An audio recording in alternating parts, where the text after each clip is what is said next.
affords Israel these democratic credentials. Okay? I mean, that's standard in the West by politicians, by mainstream media personalities and journalists. That even, I mean, now in 2012, you obviously have a lot more criticism in the kind of mainstream discourse in the West, but it's always focused on, for example, killings in the Gaza Strip, which are not described as a massacre, but described as excessive disproportionality or something like that, or talking about the settlements in the West Bank. But often the caveat is included, or it's included, the idea is included that inside the pre-67 borders, everything's okay. Maybe there's a bit of discrimination. We admit that. We're not perfect. Who's perfect? Etc. etc. But the idea is that it's focusing on the occupation. And this is the way to kind of look at it, is what I would suggest. If you're looking at the question of Palestine holistically, think about it like this. 1 in 7 Palestinians are second-class citizens. A third of them are under military rule without citizenship. And half of them are outside the borders and forbidden from returning because they're Palestinian. And that last group of Palestinians, the refugees, are the reminder, the constant reminder, that it was only and is only possible to talk about Israel as a Jewish and democratic state. It's only possible to talk about the Jewish majority because of the historic act of ethnic cleansing that took place. And just a point on this, I could talk more about this aspect, I suppose, but just a point about this. As more and more people start to ask these kinds of questions and start to look at these policies, there's frantic attempts by Israel and by Israel advocacy groups to basically try and fence off a debate about Israel's so-called right to be a Jewish state. Okay, to say that's a subject you can't touch, it's taboo, you're not allowed to talk about it, that kind of thing. As you'll see from the France, so basically, the idea that to talk about Israel, to question the idea of Israel as a Jewish state seems something particularly scandalous. And as part of that, there's a kind of defensive retreat to admitting that there are problems in the occupied territories.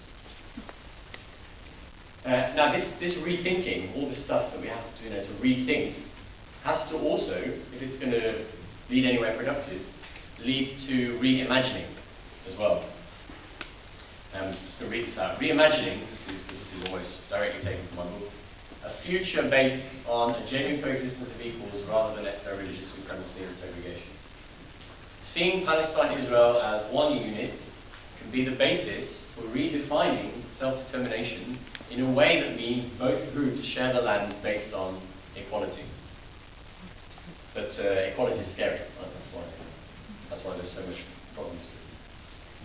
Now, the emphasis on rights and equality, like, for example, the call for boycott, divestment and sanctions, very focused on rights, that emphasis helps us to direct the struggle in a very kind of profitable direction, which is towards democratization and decolonization. And an example of this is, and I'm pretty sure I stole this from Arena of Speculation as well, instead of asking, can we return, or when will we return, Palestinian refugees can ask, what kind of return do we want to create for ourselves? I think that's a very kind of beautiful phrasing, actually, that kind of speaks to the liberation of the imagination that has to take place as we kind of move towards securing a peace with justice. All right, so to finish off, I'm going to quote an Israeli politician whose father was more famous than him. His father was Moshe Dayan, and he was famous. One of the famous kind of things that he said was at a funeral, and he talked about it was a funeral for an Israeli who had been killed by a Palestinian guerrilla, right? And he said, we have to understand what that the Palestinian refugees have seen us take their land and turn it into a Jewish state, etc., etc. But I'm not going to use that quotation specifically because I think his